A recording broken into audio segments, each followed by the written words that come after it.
जिम्मेदारी से आपके चैनल पे बता रहा हूं कि आसाराम जैसा कुकृत्य करने वाला, बलात्कार करने वाला व्यक्ति सरकारी प्रोडक्शन में अयोध्या और काशी घूम रहा है, इससे बड़ा दुर्भाग्य इस देश का नहीं हो सकता, नहीं हो सकता, नहीं। मेरे कहने का अभिप्राय है कि भारतवर्ष का जो भी नागरिक है, चाहे किसी जाति का हो, किसी धर्म का हो, उसके हक की बात होनी चाहिए, उसको उसका हक मिलना भी चाहिए। लेकिन आप लड़ाने के लिए, राजनीतिक लाभ लेने के लिए किसी कानून को ऐसे थोप रहे हैं, इससे स्पष्ट होता है कि मोदी जी आप एपिस्टीन फाइल के बहुत बड़े कलाकार हैं। अरे महाराज, एक तो कांग्रेस के किसी व्यक्ति का नाम किसी चीज में आ जाता था, यही आरएसएस और भाजपा के लोग थे, हाय तौबा मचाते थे, ये होते उसके बाद उसको लाए होते। लेकिन उसके पीछे कारण ये था कि मोदी जी ऐसे गंभीर मामले में स्वयं फंस चुके थे। नमस्कार, मैं ज्योति यादव और आप देख रहे हैं हिंद समाचार। 19 मार्च को सर्वोच्च न्यायालय यूजीसी के नए नियमों पर फैसला सुनाने वाला था। हालांकि फैसला अभी भी अटका हुआ है, लेकिन विरोध और समर्थन लगातार जारी है। केंद्र सरकार, सुप्रीम कोर्ट ने यूजीसी के नए नियम जितनी जल्दी वो लेकर आए थे, उतनी ही तेजी से फिलहाल के लिए उस पर रोक लगा दी गई है। विरोध लगातार जारी है। श्रवण तबका कह रहा है कि यूजीसी के नए नियम घातक है, तो बहुजन समाज की बहुसंख्यक आबादी कह रही है कि समर्थन में। लेकिन इस बीच में कुछ देखने को मिला, तो ये जबरदस्त देखने को मिला कि बीजेपी का जमकर विरोध किया गया। बनारस के चर्चित चेहरा बखूबी आप तमाम सोशल मीडिया पे इनकी वीडियो देखते होंगे, क्या कुछ कहना चाहेंगे अब ये यूजीसी को लेकर? देखिए, जिस प्रकार से यूजीसी बिना चर्चा के, सदन में बिना चर्चा के और भाजपा सरकार ने लाने का काम किया, एकाएक जिसको मतलब कि कहीं न कोई चर्चा हुई, न कहीं इस पर कोई बात हुई और यूजीसी थोप दिया गया। यूजीसी थोपने के पीछे कारण क्या था? आप चर्चा किए होते सदन में। सदन क्यों बना है?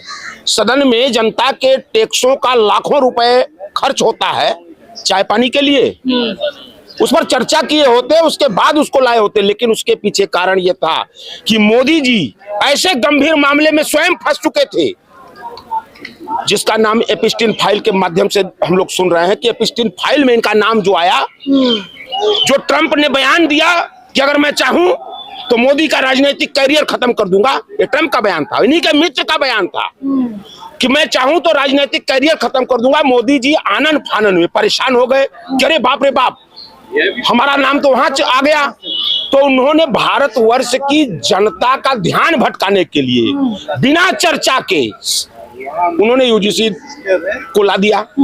अब यूजीसी के पीछे उनकी मंशा या उनकी पार्टी की मंशा लागू करने की है या नहीं है, यह बात तो तब होती जब सदन में चर्चा होती। लेकिन सुप्रीम कोर्ट ने भी रोक लगा दिया। कह रहे श्रवण तबका आंदोलन क्यों कर रहा है? देखिए, श्रवण समाज से नहीं, देखिए, सवर्ण तबका या दलित तबका की बात नहीं है। मेरे कहने का अभिप्राय है कि भारतवर्ष का जो भी नागरिक है, चाहे किसी जाति का हो, किसी धर्म का हो, उसके हक की बात होनी चाहिए, उसको उसका हक मिलना भी चाहिए। लेकिन आप लड़ाने के लिए, राजनीतिक लाभ लेने के लिए किसी कानून को ऐसे थोप रहे हैं, इससे स्पष्ट होता है कि मोदी जी आप एपिस्टीन फाइल के बहुत बड़े कलाकार हैं, बहुत बड़े कलाकार हैं। क्योंकि आपने इसी तरह उस समय किसान बिल भी लाए, आप ध्यान भटकाने के लिए जनता का, तो आप बिना चर्चा के हर बिल को ला देते हैं। ये देश की जनता आप समझ रही है कि मोदी जी सिर्फ आप जनता को लड़ाकर राजनीतिक लाभ लेना चाहते हैं और अपने कुकर्मों पर पर्दा डालने के लिए ये सारा कृत्य कर रहे हैं। कह रहे हैं कि श्रवण तबका नहीं चाहता कि इस देश में भेदभाव खत्म हो। बहुजन भी तो आंदोलन कर रहे हैं, कह रहे पहला कानून आया, आप लोग विरोध में उतर आए। अच्छा, एक चीज बताइए कि इस देश को आजाद हुए कितने दिन हो गए? लगभग 70 साल का यही रोते हैं। हाँ, बिल्कुल। इसके पहले भी सरकारें थी, वो सरकारें भी लोकतंत्र में संविधान के अनुसार चलती थी। क्यों नहीं ये चीजें आई, समाज में व्याप्त हुई? इन्हीं के सरकार में ये सारी चीजें व्याप्त हो रही हैं। कारण क्या है? कारण क्या है?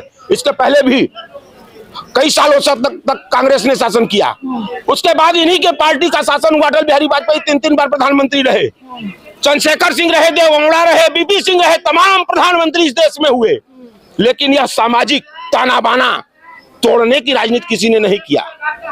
सब लोग एक दूसरा संविधान के अनुसार ही देश चल रहा था। आप जब से सत्ता में आए हैं, शुरुआत आपने हिंदू मुस्लिम से किया, हिंदू मुस्लिम को लड़ाया, सत्ता प्राप्त किया 14 में।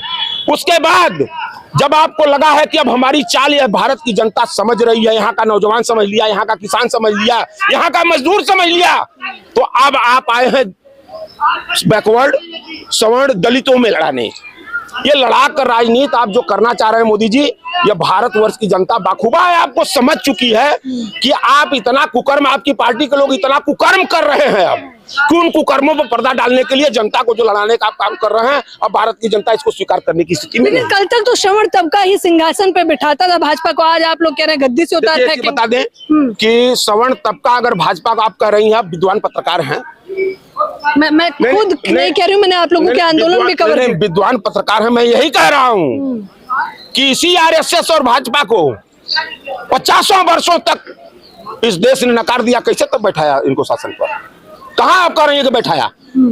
50-70 सालों तक हमारे पूर्वजों ने, मैं ब्राह्मण हूँ, मैंने अपने दादा को देखा है, मैंने अपने दादा को देखा है, मैंने अपने पिताजी को देखा है, वो कभी आरएसएस का समर्थन नहीं किए, वो कांग्रेस के और नेहरू और गांधी के विचारों पर चले।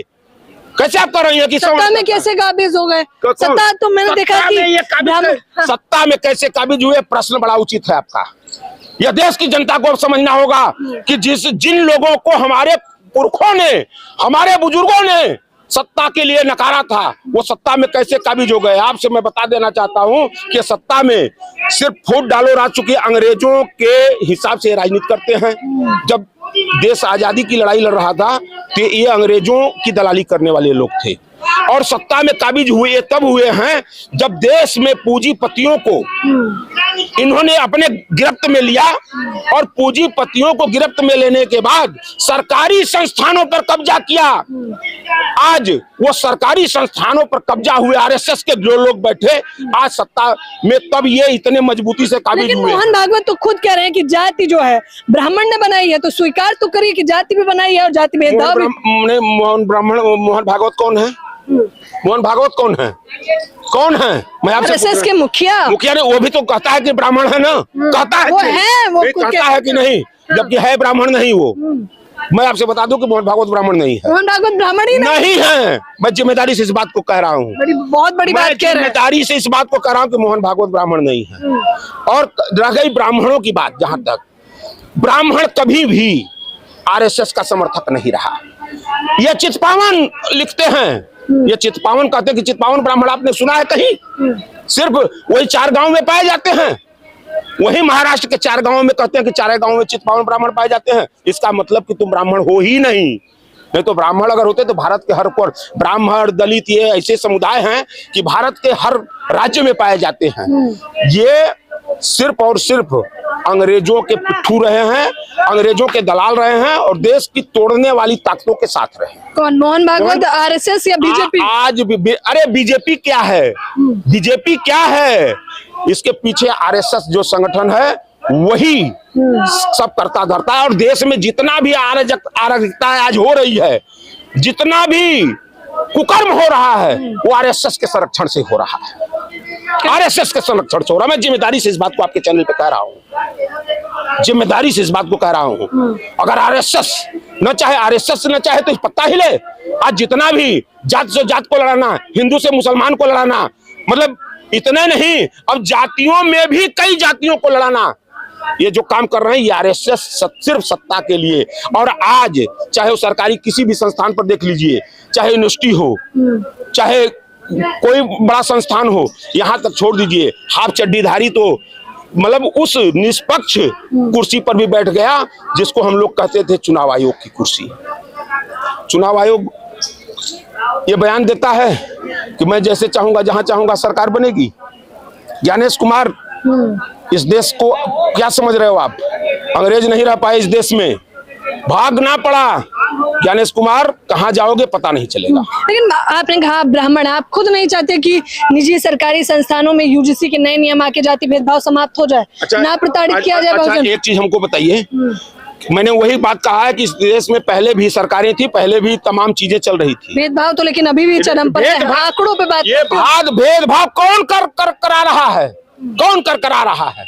ये भाजपा और संघ के लोग करा रहे हैं। इसके पहले तो संविधान से देश में चलता था, तो अभी नहीं चल रहा है। नहीं चल रहा है आज के डेट में संविधान से। इस बात को भी मैं जिम्मेदारी से कह रहा हूँ।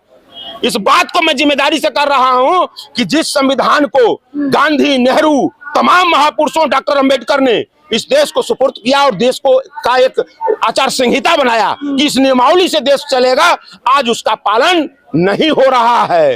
ये सरकार नहीं कर रही है। अगर करती तो अभी तक मोदी सत्ता में नहीं होते। अगर संविधान का पालन अगर किए होते तो सत्ता में नहीं।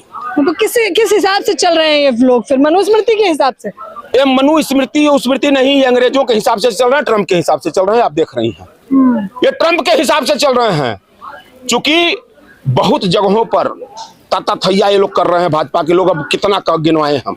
इनके पार्टी के नेता इतने बेशर्म हो चुके हैं।